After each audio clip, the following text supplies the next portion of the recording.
Barka da zuwa tashar gonar mawaƙa inda za mu kawo muku waƙar nan wadda Dauda Kautal ya yi ma gwamna Dikko Umar Radda PSD. To, na ce basaraken gwamna fari dogo, Malam Dikko hannun dama. Gwaggwaren Katsina gwamnan Katsina an shaide shi jinin Radda.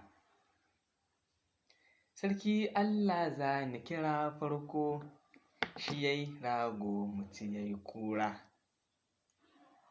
wanda shi ke mai da baƙi ɗanwa ya fifita wajen gyara.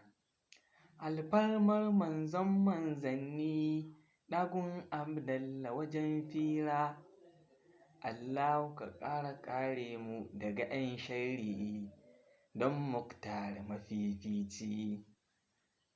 Na ce ga basaraken gwamna fari dogo, Malam Dikko hannun dama.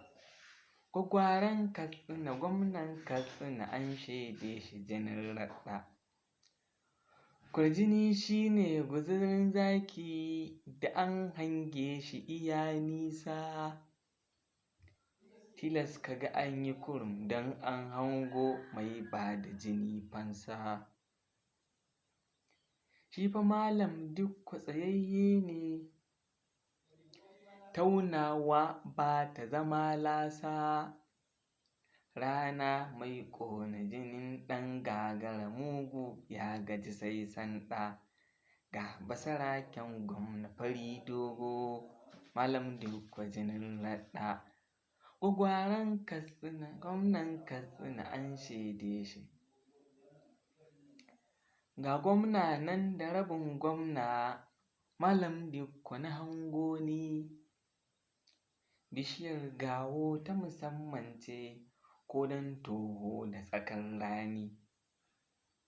Ga ruwa tinjim a cikin ƙauye ya tumbatsa cikin birni, matasan Katsina suna shauƙi, mata ko sun haɗu sai gaɗa.